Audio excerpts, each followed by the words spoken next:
اللہ نے قرآن مجید میں بیان کیا، فرمایا نساؤکم حرث لکم، تمہاری جو ازواج ہیں، تمہاری جو بیویاں ہیں، وہ تمہارے لیے بمنزلہ کھیت ہیں۔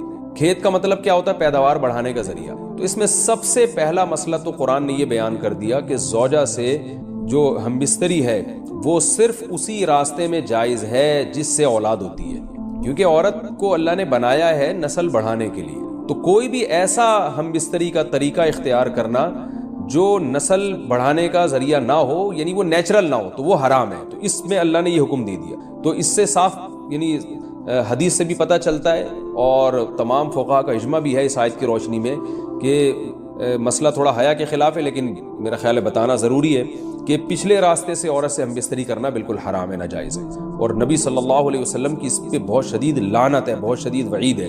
تو یہ بالکل اللیگل ہے اسلام میں کہ عورت کے پچھلے راستے سے اس سے ہم بستری کی جائے۔ جو لوگ لڑکوں سے بدفعلی کے عادی ہوتے ہیں ان کو یہ چسکا لگ جاتا ہے، تو یہ حرام ہے، ناجائز ہے، کیونکہ اللہ نے بتا دیا کہ یہ تمہارے لیے بمنزلہ کھیت کے ہیں۔ تو اس میں قرآن نے وہ جو سوال تھا نا اس کی طرف اشارتاً جواب دے دیا، اور آگے فرمایا فاتو حرثکم، تم اپنے کھیت کے پاس آؤ، یعنی پیداوار بڑھانے کا جو ذریعہ ہے اس جگہ کی طرف آؤ، انا شئتم، جیسے چاہو، یعنی باقی جس طرح سے تم چاہو زوجہ سے ہم بستری کر سکتے ہو، اس میں کوئی خاص طریقہ متعین نہیں ہے۔ میاں بیوی کا ایک دوسرے سے کوئی پردہ نہیں ہے، ہن لباس لکم وانتم لباس لہن، یہ دونوں ایک دوسرے کے لیے لباس ہیں۔ تو اس میں طریقہ کار کوئی بھی ہو سکتا ہے، کسی بھی طرح سے کرنا چاہو ایک دوسرے سے لطف اندوز ہو سکتے ہو، لیکن فاتو حرثکم، آنا موضع حرث میں ہے۔ حرث کا مطلب وہ اس جگہ کی طرف آنا ہے جہاں سے نسل بڑھتی ہے، کسی اور راستے کی طرف۔ اس سے صاف طور پر جو ہے نا وہ جو فاسق فاجر لوگوں کی جو برائی ہے، جو لڑکوں سے بدفعلی کے نتیجے میں پیدا ہوتی ہے، اس کا اللہ نے قلع قمع کر دیا کہ اس کی اسلام میں بالکل اجازت نہیں ہے۔ باقی طریقہ کار کیا ہوگا یہ تمہارے اوپر، اس کی اللہ نے تمہیں اجازت دی ہے۔ وَقَدِّمُوا لِأَنفُسِكُمْ، اور چونکہ بار بار حرث کا تذکرہ ہو رہا ہے کہ نسل بڑھانے کا، اس لیے اللہ نے فرمایا کہ قدموا لانفسکم، اپنی ذات کے لیے فیوچر میں انتظام کرو۔ قدموا کا مطلب آگے بھیجو اپنی ذات کے لیے سرمایہ۔ کیا مطلب؟ کہ جب زوجہ سے ہم بستری کرو تو نیت اولاد کی ہونی چاہیے، تاکہ وہ اولاد دنیا میں بھی اور آخرت میں بھی تمہارے لیے ذخیرہ بن جائے۔ تو یہ نسل بڑھانے کی بہت زبردست ترغیب ہے اس آیت میں، اور اس آیت میں اللہ نے عورت کا کہ بہت ساری ذمہ داریوں میں سے ایک بڑی ذمہ داری کا بھی بیان بتا دیا کہ عورت کو اللہ نے بنایا ہے۔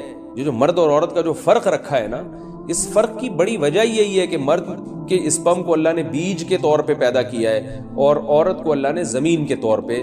تو بیج اور زمین کے ملاپ کا بنیادی مقصد ہی نسل بڑھانا، پیداوار بڑھانا ہوتا ہے، نہ یہ کہ نسل روکنا۔ حالت حیض میں خواتین سے متعلق بہت ساری بے اعتدالیاں دنیا کے ہر مذہب میں رہی ہیں۔ یہودی کیا کرتے تھے کہ حالت حیض میں عورت سے بالکل کنارہ کشی اختیار کر لیا کرتے تھے، اس کے قریب بھی نہ جانا، اور کھانا پینا بھی الگ اور جھوٹا بھی الگ۔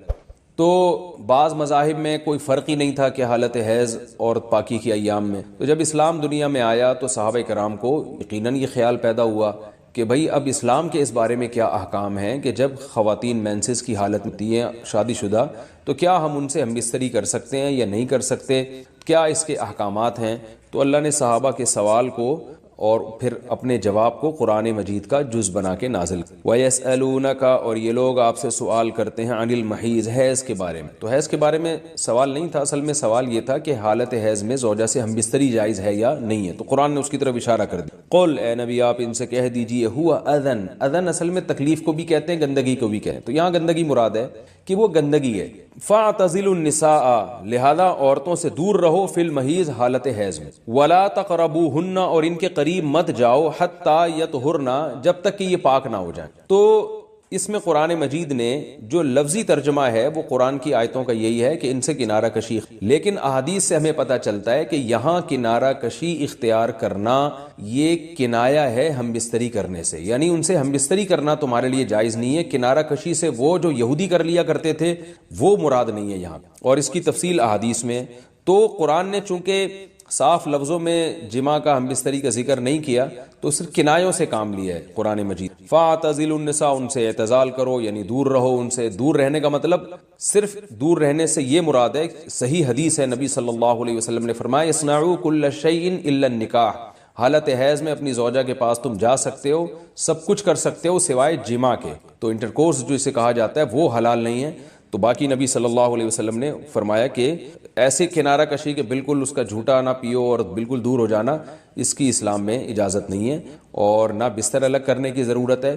تو یہ سارے قرآن کے کنائے ہیں۔ کنایا کا مطلب ہوتا ہے کہ آپ صرف اشاروں میں بات کر رہے ہیں، صراحتاً بات نہیں کر رہے۔ تو میں اس میں نقطے کی بات بھی بتاؤں گا کنایا کیوں ہے کہ